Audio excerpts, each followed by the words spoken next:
since is run by a bunch of investment bankers, and Morningstar's modus operandi. How will the Gulf oil spill affect BP and the rest of the oil industry? I'm Jeremy Glazer with Morningstar.com. Joining me today to discuss this is Associate Director Eric Chenoweth. Eric, thanks for joining me today. Thanks for having me.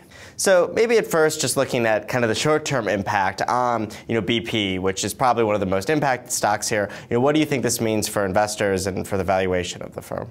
Well, we adjusted our fair value shortly after the spill happened, and we made a small adjustment of $2 per share. We drove that basically based on what's visible right now, and that is the spill, how expensive we think it could be, and what BP's share in that will be. BP is the operator and owns 65% of the well, so they're likely to bear a lot of the lion's share of the cost. But I think the thing that's more interesting is what might not be seen, and what might this mean for the future of offshore drilling, which could be a bigger cost for the firm. So if we take that step back and, let's say Congress passes some draconian laws, banning offshore drilling or making it much more expensive, who do you think will be the most hurt by that kind of legislation? Well, I think we've tried to take a couple different approaches to thinking this through. We talked about the visible costs. I think the question is this a technology issue? Is the technology available to address new regulations? And I think a lot of it's going to come down to the investigation and was this more human error, which means it's more of a visible issue, or was this a technological error that we can't get past? If what we've been hearing, one side of it says blowout preventers that exist today can only handle kicks that were a fraction of what we saw in this.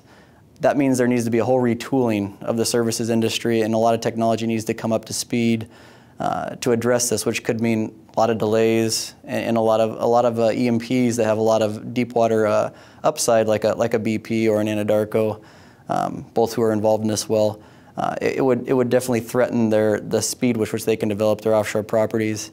But if technology can meet it, it could mean more a matter of higher costs to absorb, and that's a bit different because higher costs, while that would hurt, they could possibly overcome some of the issues in a shorter period of time. So it might just be a matter of cost and margin hit in that regard.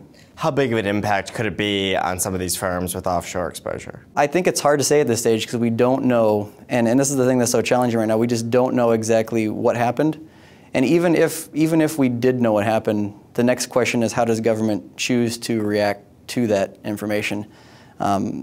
We can take a rational approach like we are, but at the end of the day, the government may decide that, and we still don't know the full extent of the damage from the spill. So if the spill turns out to be the damage turns out to be even worse than we can imagine, the government might decide to be even harsher than what we might be able to imagine right now.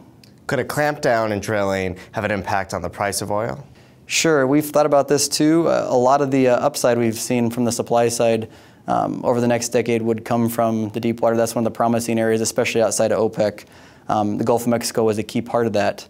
I think there's a lot of talk right now, and we did see a slowdown in some deep water activity that was already going on just because no one wants to bear this risk right now, especially in the Gulf of Mexico. But there's other countries out there. There's Brazil, and the Brazilians have a very big resource, and it's a different regulatory regime. So will they choose to slow down? I think they're probably less likely to. They haven't had an accident yet, and they might feel that they have the technology and the redundancies in place to handle it. But it definitely it takes away one of the bright spots in the U.S. if we are to regulate it to such a degree that it would slow down the drilling. A lot of people saw the deepwater Gulf of Mexico as offsetting kind of natural declines onshore and in Alaska that we've been dealing with for the past 5 years. If we think about the impact on alternative energies, is this going to move the government to possibly incentivize solar or wind even more than they do so now? It definitely can't hurt, in our opinion. And we've talked to a few people who are consultants and work in this part of the government, and they tend to think that it's going to help them, and it already is helping their cause just in the last couple weeks. For investors who might be looking to invest in alternative energy, do you have any suggestions? I know one idea that we've had at 5 Stars recently has been First Solar, and that might be a name. It's a leader in the solar space, and it has a cost advantage that we really like. And for investors who might think that we're still going to allow quite a bit of offshore drilling and that this is kind of being overblown, are there any stocks you think on the oil side that would be attractive right now? Sure, and I think not necessarily oil, but a mix of oil and natural gas. And you look onshore, where these folks should benefit. We like Range Resources, Ultra Petroleum, and ExxonMobil right now as well. And Exxon, if you think about what Exxon's done in the past few years, they've done a lot to move onshore with the XTO deal and really position themselves to benefit from other areas besides the deep waters. Eric, thanks for talking with me today. Thanks for having me. For Morningstar.com, I'm Jeremy Glazer.